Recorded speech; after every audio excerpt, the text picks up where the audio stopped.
Ciao a tutti, benvenuti a Inspire Me. Io sono Leone e siamo qui con Benedetto Levi. Benedetto è il CEO di Iliad e si è laureato in ingegneria logistica della produzione al Politecnico di Torino con un master in management alla SCP Europe di Parigi. E dopo varie esperienze professionali tra Londra e Parigi e creando la propria startup, nel 2018 è diventato finalmente CEO di Iliad Italia e da quel punto è diventato uno dei giovani CEO più importanti dello scenario europeo. Quindi, Benedetto, ti do il benvenuto a Inspire Me, dove intervistiamo i leader di oggi per formare quelli di domani. Allora, Ciao Leone, buongiorno a tutti. come prima cosa ti vorrei chiedere, allora, in che cosa consiste il tuo lavoro e la tua esperienza professionale? Sì, allora oggi sono amministratore delegato di Iliad Italia.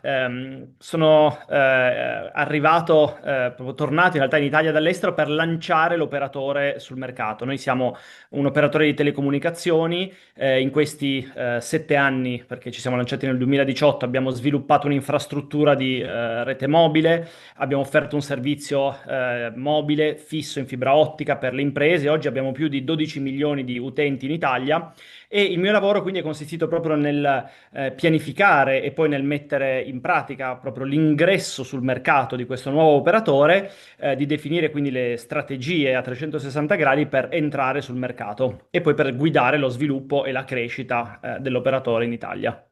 Ottimo. Quindi, diciamo, durante la tua giornata lavorativa ci possono essere diversi temi di cui ti devi occupare.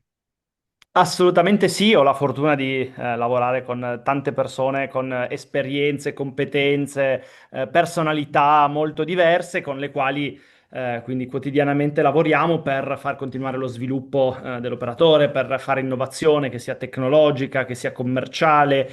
Quindi sicuramente ci sono tantissime le sfide, i temi diversi sui quali lavoriamo tutti i giorni, passando anche da un orizzonte di lungo termine, quindi ragionando tra 3, 5 o 10 anni dove immaginiamo che il nostro settore, la nostra società andrà, ovviamente insieme poi anche invece a tematiche quotidiane in termini di qualità del servizio che offriamo ai nostri utenti, di prodotti, di canali di vendita che lanciamo. Quindi sì, sono giornate molto diverse tra loro e all'interno di una stessa giornata ci sono tantissimi temi diversi, ma sempre con questo obiettivo, quindi di rendere il migliore servizio possibile agli utenti in Italia e di ragionare su quale innovazione, quale sviluppo portare nei prossimi anni.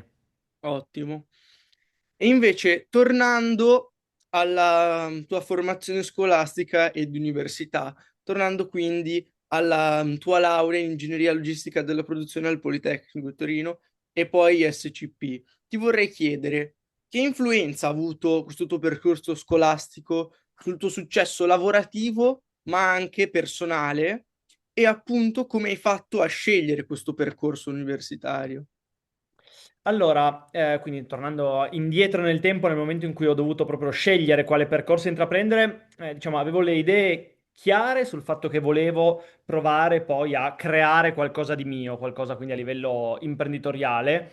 E questi percorsi, quindi ce n'erano vari che potevano, diciamo, darmi delle basi, verso questo obiettivo, poteva essere economia, ingegneria gestionale.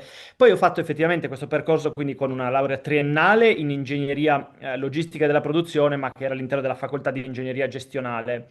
E poi un master invece in una business school che mi ha permesso di studiare tra Torino, Londra e Parigi, quindi 3 anni in 3 paesi diversi.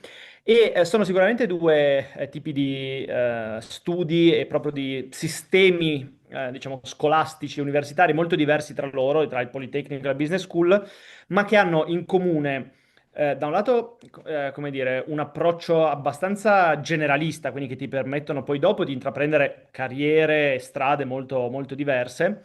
Per quanto riguarda il master in particolare, come dire, una grande vicinanza al mondo delle imprese e quindi l'obbligo addirittura ogni anno di fare uno stage in azienda e questo durante quindi 3 anni ti permette di fare tre esperienze diverse, quindi arrivare alla fine del master avendo avuto già la possibilità di vedere tre aziende diverse, settori diversi, perché alla fine la cosa più importante di tutto è per capire veramente cosa ci piace, cosa ci interessa è provare, no? È difficilissimo sulla carta dire, ah, io so che voglio fare quel lavoro lì. Poi magari vai a farlo e scopri che è completamente diverso da come te l'eri immaginato. E quindi fare degli stage sicuramente è un'occasione di toccare con mano cosa vuol dire fare un lavoro piuttosto che un altro, ecco.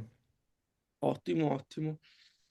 No, e poi è anche molto interessante perché, per esempio, le SCP è un'università che anche molti ragazzi della mia età che devono scegliere, molti considerano questo percorso appunto di fare l'università ogni anno in un posto diverso e quindi molto Sì, interessante. sicuramente anche da un punto di vista personale, naturalmente è Certo, un'esperienza molto arricchente perché vivere in tre paesi diversi sicuramente ti fa anche mettere in prospettiva tante cose, ti fa vedere modi di lavorare, di studiare, culture diverse, quindi sicuramente è un grande valore anche a livello proprio di crescita personale, quello, di vivere in paesi diversi.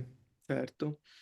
E invece parlando dei giovani, quali sono secondo te le competenze più importanti per i ragazzi che vogliono andare a lavorare nel tuo settore, quindi diciamo settore della tecnologia e che aspirano ad essere un manager?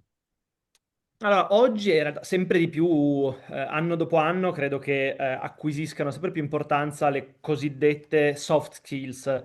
Nel senso, le hard skills sono le competenze proprio di base, le conoscenze, le materie, ovviamente sono importanti, le università, i politecnici danno delle basi proprio di, come dire, di competenze che non voglio assolutamente sminuire, ma ormai in generale il mondo del lavoro e in particolare i settori tecnologici cambiano a una tale velocità che il rischio è che quello che è il linguaggio di programmazione o la tecnologia che tu studi all'università nel momento in cui entri nel mondo del lavoro è già obsoleta e non ti servono più le skills che hai imparato all'università.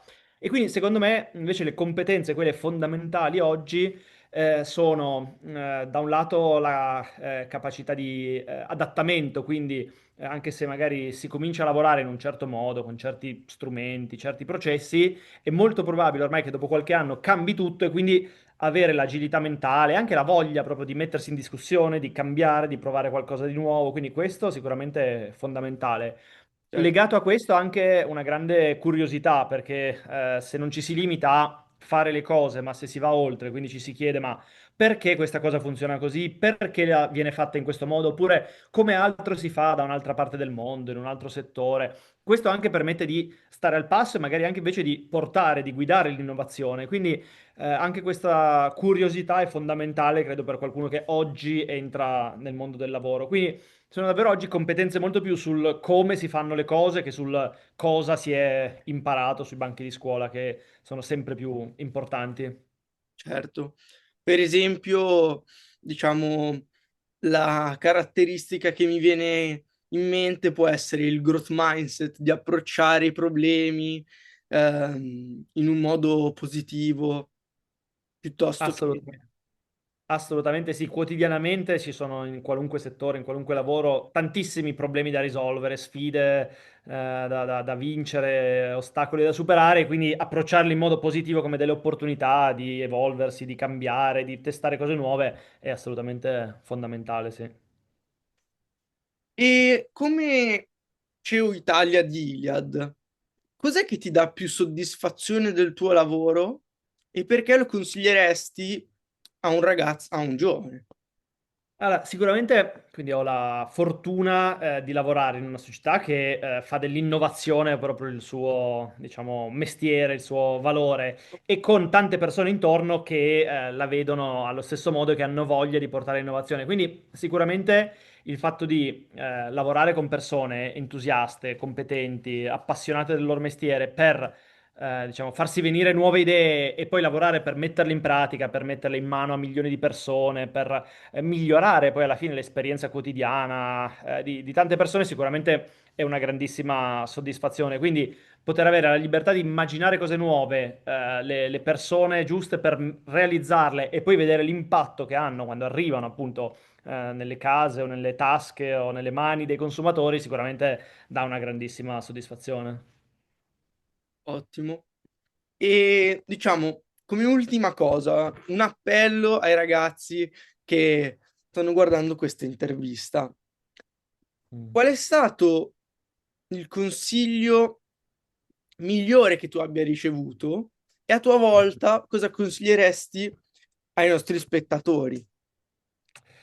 Allora, ti direi che ti darei una sola risposta, nel senso che probabilmente il consiglio migliore che ho ricevuto e che mi sento quindi di dare a mia volta è quello di buttarsi, di mettere le mani in pasta e di non aspettare, ad esempio, che sia nella scelta dell'università o nella scelta dell'azienda dove andare a lavorare, non passare troppo tempo a cercare di fare mille analisi, a chiedersi se è veramente la scelta giusta, perché, come dicevamo prima, tante volte immagini una cosa in un modo e poi magari l'avevi immaginata sbagliata, magari l'avevi immaginata giusta, ma poi incontri persone nel tuo percorso che ti fanno scoprire altre cose. Quindi veramente il consiglio è quello di seguire le proprie passioni, i propri istinti, la propria intuizione, buttarsi e poi avere anche come dire, l'apertura mentale di cambiare idea, di dire mi ero sbagliato, di dire adesso mi sono stufato, però intanto di fare, di provare, di buttarsi e non aspettare di avere tutti gli elementi, tutte le idee chiare o la scelta più giusta del mondo, perché tanto poi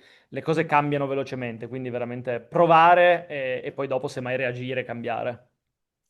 Grazie mille, super interessante e spero che anche i ragazzi che guardano le nostre interviste possano apprendere e possano anche loro buttarsi di più nelle loro scelte. Assolutamente sì, quindi grazie mille, è stato un vero piacere fare questa chiacchierata con te. Grazie mille, ciao, grazie mille, un piacere.